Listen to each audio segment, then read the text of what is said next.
Salut à tous, c'est Roboto, bienvenue dans cette nouvelle vidéo.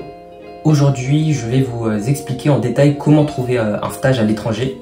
Je vais vous partager les meilleurs conseils pour réussir en me basant sur mon expérience personnelle, en sachant que je partais de zéro connaissance aussi à la base. Je ne savais pas du tout comment m'y prendre et la recherche de stage à l'étranger, ça m'a pris beaucoup de temps, plusieurs mois. Et aujourd'hui, je prends un peu de recul pour vous expliquer ce qui a marché et ce qui n'a pas fonctionné. Et j'ai envie de vous partager tout ça avec vous, mon expérience, afin d'aider les étudiants qui souhaitent aussi faire un stage à l'étranger. Si ce concept vous plaît, n'hésitez pas à liker la vidéo et à vous abonner à ma chaîne YouTube. D'ailleurs, vous aurez remarqué que je ne suis pas chez moi, car je suis encore en stage à l'université de Cambridge.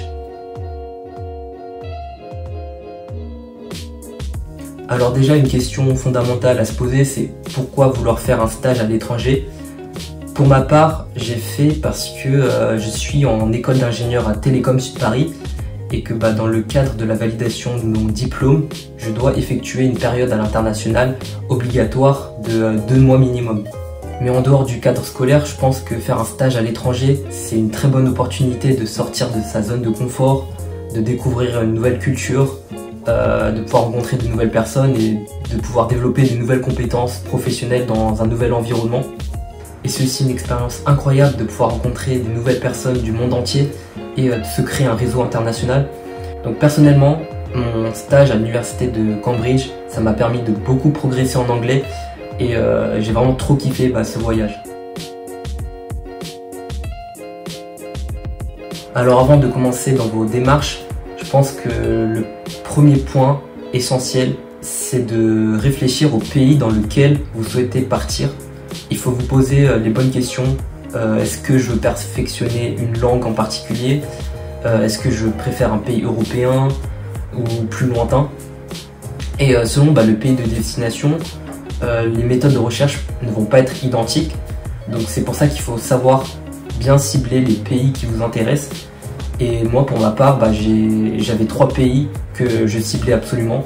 C'était les États-Unis, le Royaume-Uni ou le Canada. Et j'ai choisi le Royaume-Uni et plus précisément l'université de Cambridge, car c'est vraiment une institution qui est prestigieuse, reconnue mondialement, et je voulais vraiment découvrir le Royaume-Uni vu que j'étais jamais allé avant. Mais chaque pays a ses spécificités et pensez bien à choisir le pays en fonction de vos critères. Il faut penser au coût de la vie, aux démarches administratives, le visa, les assurances, etc.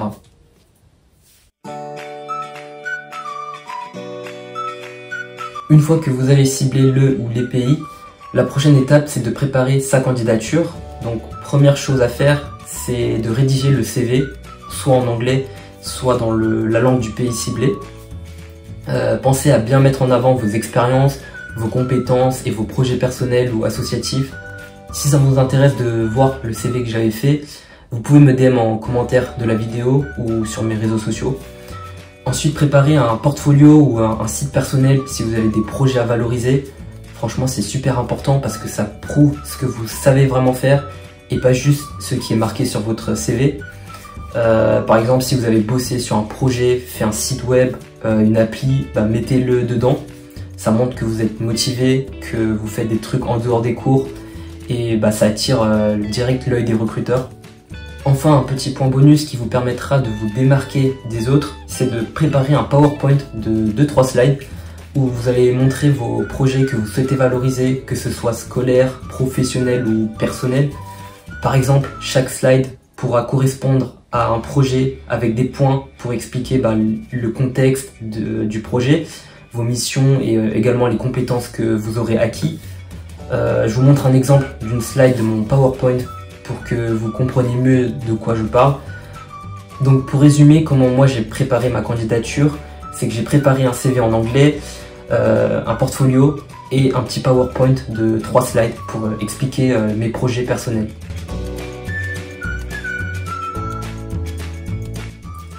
C'est l'étape la plus importante, c'est comment démarcher les entreprises.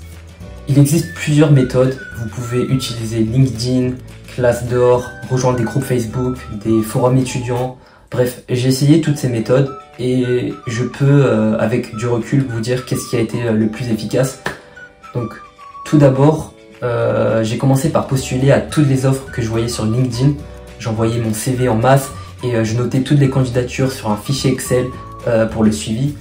Chaque semaine, je postulais à environ une vingtaine de postes, ça me prenait énormément de temps et au final, j'ai eu que des refus ou alors aucune réponse. Ensuite, j'ai essayé de faire marcher mon réseau.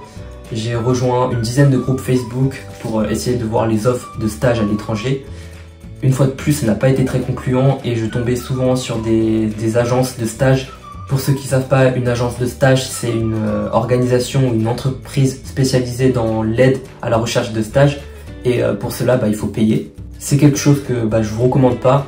Vous allez devoir payer pour avoir un stage et ce sera l'agence en fait qui va choisir votre stage, donc il sera pas forcément pertinent pour vous. Et j'ai aussi essayé de candidater directement sur les sites des entreprises à l'étranger en envoyant directement ma candidature, mais ça a été sans succès.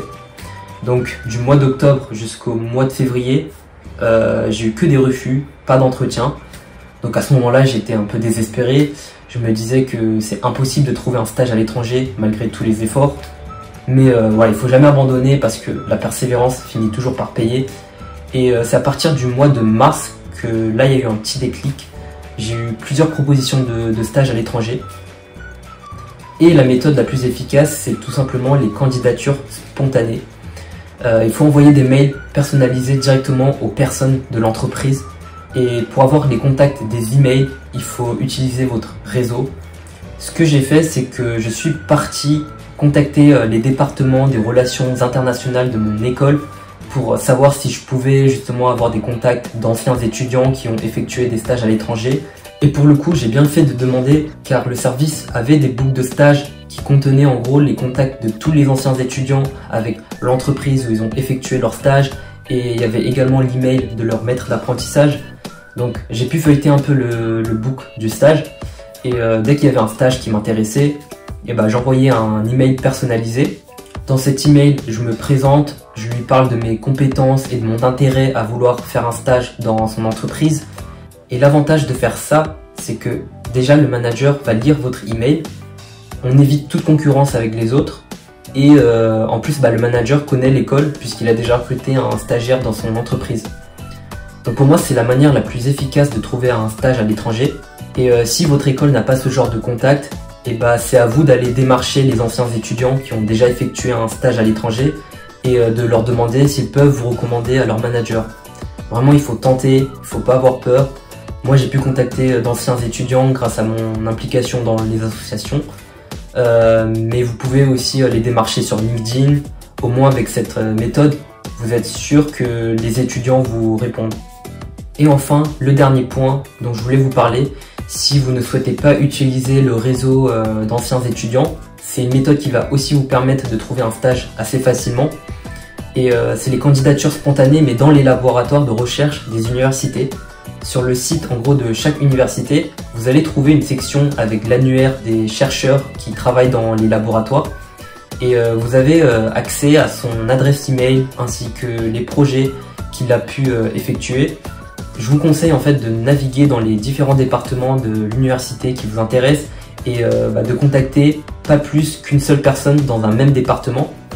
Et dans l'email que vous allez envoyer, vous vous présentez et vous dites que vous êtes intéressé par ces projets en ayant regardé évidemment ce qu'il a pu faire au préalable et qui vous intéresse. Et vous pouvez parler de votre contribution sur tel projet s'il vous accepte dans le cadre d'un stage. Il faut vraiment vous montrer curieux. Je vous montre par exemple un exemple de email que j'avais envoyé.